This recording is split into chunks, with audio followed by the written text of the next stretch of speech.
Et je voudrais m'en excuser auprès du groupe Front National, j'ai oublié la question orale dans la foulée tout à l'heure sur le budget. Voilà.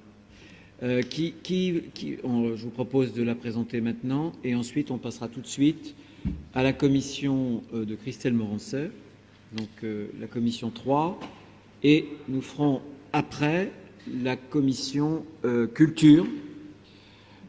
Voilà, et nous arrêterons là puisque demain on reprendra avec la commission quand même économique qui est assez longue. Donc une fois qu'on aura fait les deux commission d'abord formation professionnelle et ensuite culture, on interrompra la séance pour reprendre demain matin. Vous avez la parole, Pascal Nicot. Non, je suis là, Jean. Merci, Monsieur le Président. C'est donc une question orale du groupe suite au rapport d'audit de Ernst & Young et à la notation financière de la région par l'agence Standard & Poor's. L'agence de notation américaine Standard & Poor's vient de dégrader la notation de la région Pays de la Loire, passant sa note de AA à AA-, avec une perspective stable. Cette dégradation sanctionne une trajectoire financière de la région préoccupante, voire inquiétante, avec une augmentation de plus de 50% de l'encours de dette sur la période 2010-2015. On est passé de 900 et quelques millions à 1 milliard 400 millions, c'est-à-dire 500 millions de plus de dettes sur cette période-là. Une forte diminution de la capacité d'autofinancement de la région, 10% de moins sur la même période, après intégration de l'amortissement de la dette en capital. Tout ceci conduisant à une augmentation de la capacité de désendettement de 3,1 années en 2010 à 5,4 années en 2015. Ces années de gestion de gauche ont été marquées par un recours massif à l'endettement pour financer une frénésie d'investissement en matière d'éducation, de recherche et de transport ferroviaire notamment. L'endettement par habitant est désormais très au-dessus de la moyenne nationale. Nous sommes à 355 € par habitant versus 308 pour la moyenne nationale. Je passe sur les subtilités d'affectation comptable qui ont permis de masquer près de 500 millions d'euros d'investissements non financés et qui nécessiteront évidemment un recours à la dette s'ils sont menés à terme dans les mêmes périmètres. La dégradation se poursuit en 2016, malgré un infléchissement de la trajectoire que nous avons salué lors du vote du budget primitif 2016. Mais en intégrant votre budget supplémentaire, celui que vous nous présentez aujourd'hui, l'épargne brute, autrement dit la capacité d'autofinancement de la région, est en baisse entre 2015 et 2016, et l'épargne dette se maintient à 140 millions. L'encours de dette progresse de plus de 140 millions entre 2015 et 2016, et la capacité de désendettement grimpe à 6,2 années. Monsieur le Président, nous vous rejoignons pour dire que sur le plan financier, la gestion précédente a été désastreuse. Et pas exempte de reproches en termes de sincérité, mais cela ne devrait pas apparaître comme une mauvaise surprise au début de votre mandat, puisque les sonnettes d'alarme avaient été tirées depuis fort longtemps, par la Chambre régionale des comptes notamment, mais pas que. Vous dites que ce recours à la dette a été surtout le fait de la fin du mandat précédent, mais vous étiez, je vous le rappelle, la principale force d'opposition. Vous aviez donc accès au budget primitif, au budget supplémentaire, aux comptes administratifs de toutes ces années. Donc vous ne pouvez pas aujourd'hui apparaître étonné par cette mauvaise gestion. Si nous restons sur la même trajectoire financière, notre région sera en situation de faillite, excusez-moi pour ce terme qui a été emprunté à François Fillon, avant le terme de votre mandat. Et encore dans l'hypothèse où le fameux alignement des planètes se poursuivrait, ce qui n'est pas du tout garanti. Il n'est pas exclu que les taux d'intérêt sur les emprunts que la région contracte ne viennent à se tendre. Ils sont historiquement et anormalement bas, du fait de la politique monétaire de la BCE, et il n'est pas du tout garanti effectivement que ça va durer toute votre mandature. Notre point de vue, cette politique monétaire est intenable sur le moyen long terme et induit de nombreux effets de bord indésirables. La dégradation de la note de Standard & Poor's ne fera que rendre plus difficile le recours à l'emprunt de la région.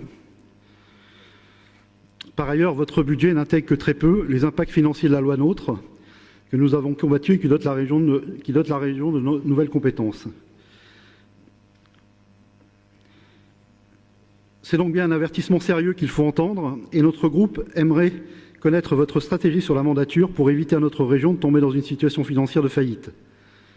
Comment justifier dans de telles circonstances le transfert d'aéroport à Notre-Dame-des-Landes, qui impliquera des investissements lourds en termes de dessertes routières et ferroviaires notamment, de la nouvelle plateforme aéroportuaire? Allez-vous lancer ces travaux, et notamment la construction d'un pont sur l'estuaire, en même temps que la construction du nouvel aéroport, ou allez-vous expliquer aux passagers vendéens que leur trajet vers l'aéroport sera augmenté d'une demi-heure au moins?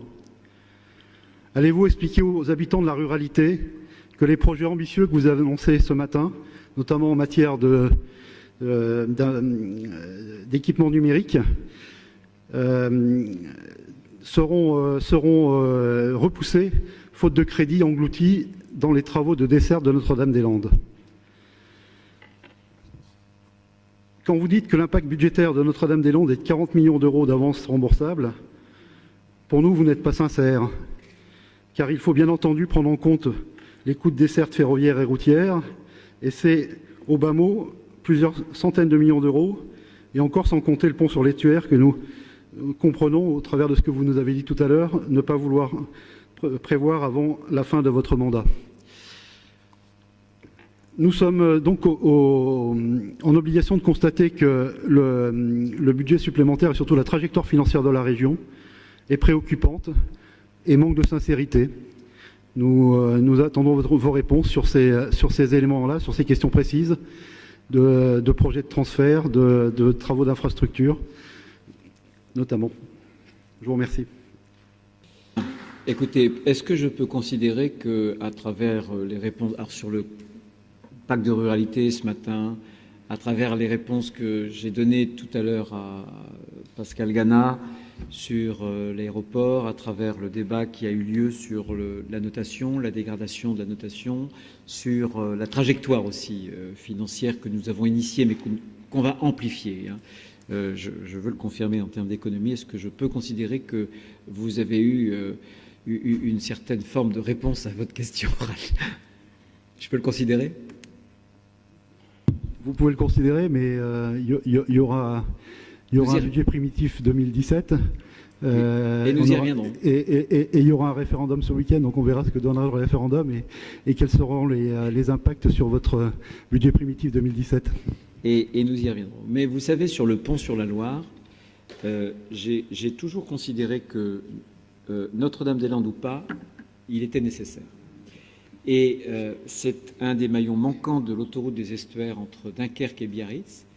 Et je l'ai quelque part, je pensais, mais on pourrait en reparler, sur la consultation qui a eu lieu au début juin, une consultation sur le périphérique nantais, qui rappelait un certain nombre, c'est dommage, je dois l'avoir quelque part, et en quelques lignes, vous avez la situation d'aujourd'hui et celle de demain. En quelques lignes, c'est pas moi qui l'ai écrit, et c'est très parlant, et je pense que le problème aujourd'hui, je parlais du court-termisme tout à l'heure, mais c'est que quand on n'est pas capable de se projeter sur des infrastructures qui mettent des années à voir le jour, on sait parfaitement que le périphérique, déjà, c'est intenable, et ça le sera au taux actuel de poussée démographique, au taux actuel de croissance du trafic sur le périphérique, ça le sera de plus en plus. Donc je le redis, je le confirme aussi, que la question du franchissement de la Loire,